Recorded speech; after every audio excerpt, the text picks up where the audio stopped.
Good afternoon, Nantambu. I'm going to go through this presentation that I modified. It's about how to create a strategy, and I give it to high school students. But I think you'll find it very important and helpful as you're doing this even while in med school. So we're going to talk about what the next steps are, and the purpose of this talk is to help you define your goals and then also create a strategy so that we're able to reach them. I like to take a moment just to dream, and I want you to dream about your hashtag life goals. I want you to think far and wide about what you want your impact to be. This is your purpose in the realm that you want to fulfill this purpose in. So for me, it is healthcare, and I want my purpose to be helping give people control of their health again. That's mine. Maybe your impact will be curing a major disease, or maybe it's outside of medicine. Maybe it's more social, improving the quality of life for Nashville, people who live in Nashville.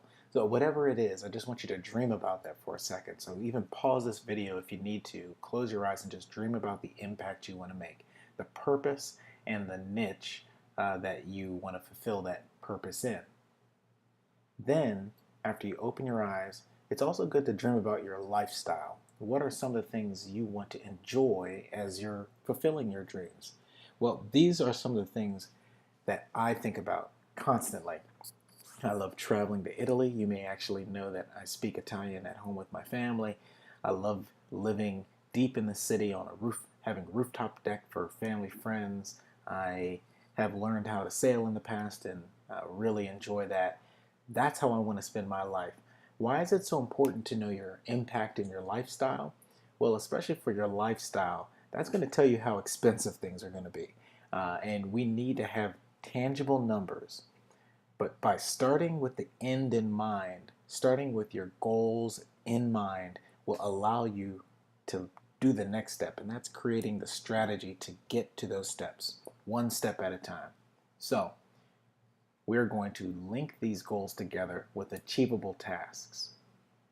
First, you're going to write down what your vision is. Again, your vision is related to the impact you want to make and your life goals. And then you have to create your team, putting the right people around you, bringing people in and out of particular slots over time. Then you have to write down what you are going to accomplish at the end and work your way backwards, identifying the things that you need to do step by step to help you get to the next milestone successfully. I'm going to have an example later on in the talk to show you how I do that. Okay? Now, typically I just have people go 10 years out, and that's going to work for you. But for my high school students who are interested in medicine, I have them go 20 years out because, as you know, 10 years out, you're still in training. As you're leaving high school, you have college, med school, and you'll just be in the middle of residency at the 10-year mark. So for you, you can think about it 10 years out. I alluded to medicine being a skill set. I never want someone to think of being a doctor as the goal. It is just a set of tools. Medicine is a set of tools that allows you to identify how someone's physiology is responding to an illness, to a medicine, and then predictably help them get over that response. That's all medicine is. So don't get too caught up on medicine being your life goal. And why? Well, to be a physician doesn't necessarily mean one thing for everybody. All of these careers are careers that physicians can go into. So, and you'll probably find a lot of the people you're training with jump between these roles throughout their career searching for a goal. I want you to know that goal beforehand and move into one of these positions because it's strategic in helping you reach the goals you're trying to attain. So what are the steps to get to that goal? So to help give you an example, I'm going to go through the case of a person I'm mentoring. She is in high school, senior in high school, and she wants to have a lifestyle where she is both a physician and a nationally recognized personality, kind of like a Sanjay Gupta type of person. Her purpose is to help uh, improve the ease of women's health. Well, let me say that more clearly. She wants the the healthy choice for women to be the easiest and obvious choice. So that's her purpose, and the niche she's trying to fulfill is within healthcare. So she wants the easy, healthy choices for women to be, or the healthiest choice that women make to be the easiest and obvious choice. So she's trying to do a lifestyle thing for women in women's health. So for her, let's talk about what it is that she's going to need.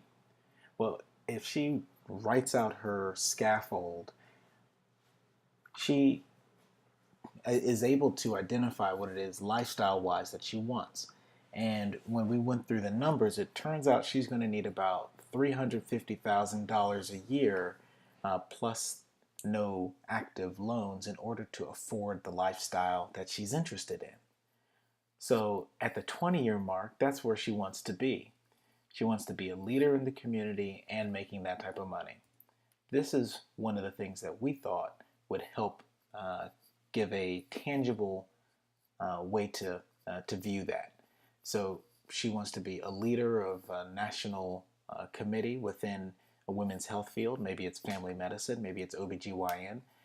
And she wants to be a paid speaker or paid for publishing information and be a nationally recognized individual, earning from that part of her life $150,000 a year.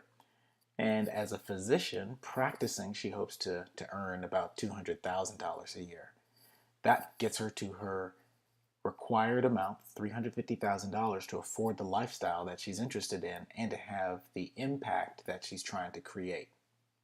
So, what does she need to do in 10 years in order to reach this goal? Well, if she's a senior in high school, she'll have to be in a residency program that's appropriate for her goals. She also, if she wants to be a leader of a national health committee, it would probably be helpful if at the 10-year mark she's already created some relationships there, potentially being one of the former national committees for one of the student chair positions. Each of the medical national committees has a position for students to act as leaders as well, and that would be a wonderful way for her to be prepared to be an adult active leader at the 20-year mark. If she wants to be a paid speaker or paid for publishing, it's going to be in her best interest to find a mentor that does public speaking and potentially to write a blog each week or try to publish her first book by the 10-year mark, showing a commitment to that type of activity in order to generate income. So while a resident, she should already be executing these things.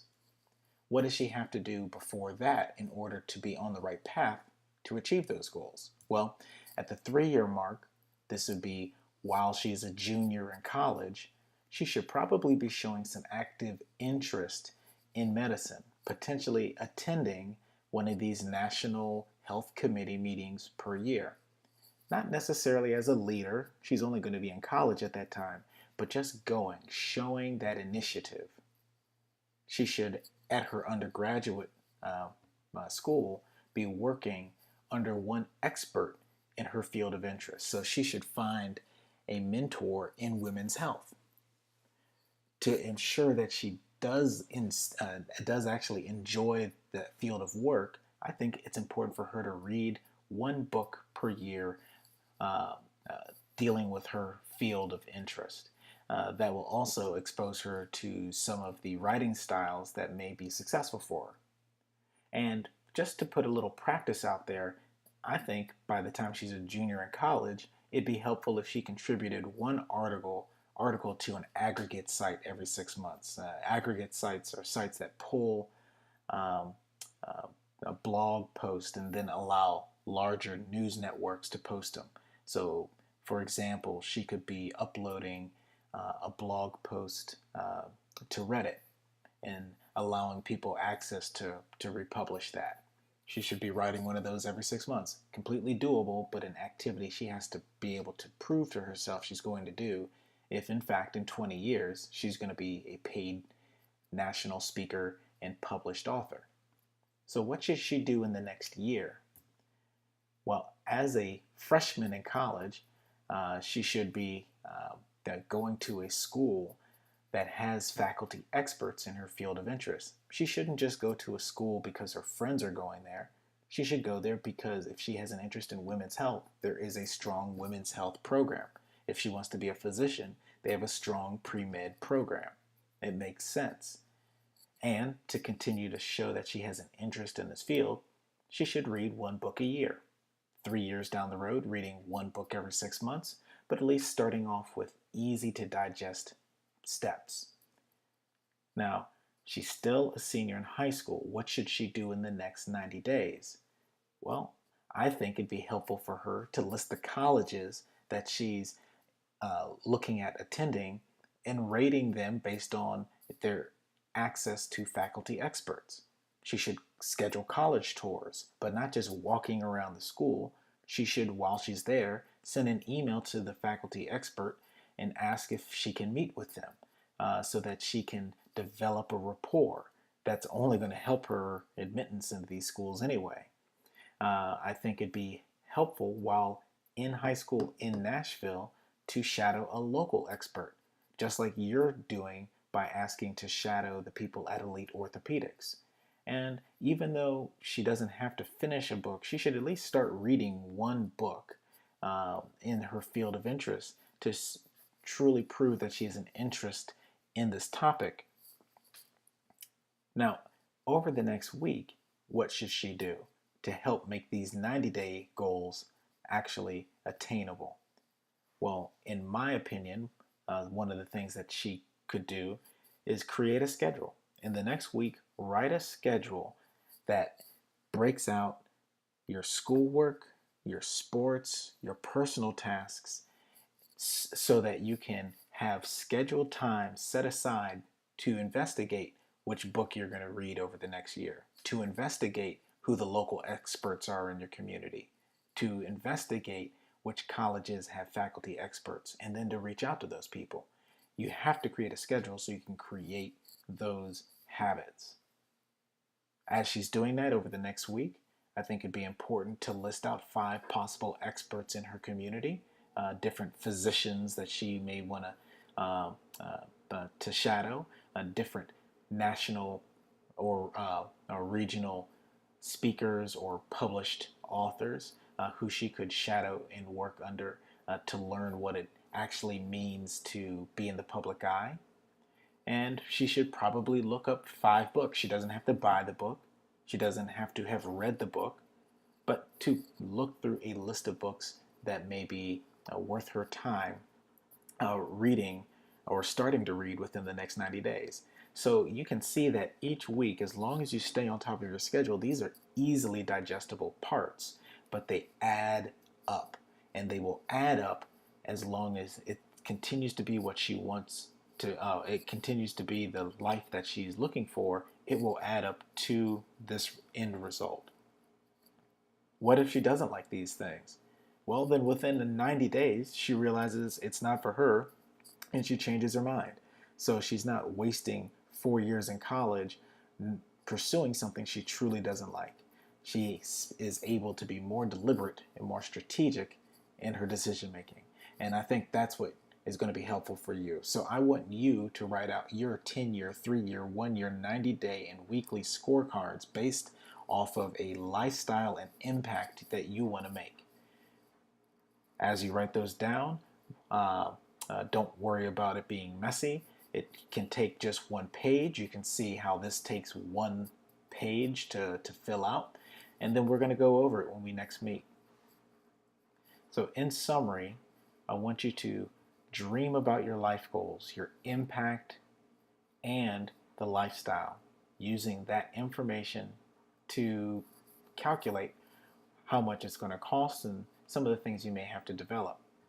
You'll then complete your vision, working on building your team. You'll find that a career is just a set of tools that help you reach these life goals. You'll start to write out your strategy and then implement that strategy. And then every 90 days, you can review and correct your course if you find that you don't actually like the things you're doing. And of course, if you have any difficulty along the way, just contact me. We meet every month anyway. This is an awesome time for us to review and make sure you're staying on track. Okay, buddy. Watch this, use it as a resource. I'll talk with you soon.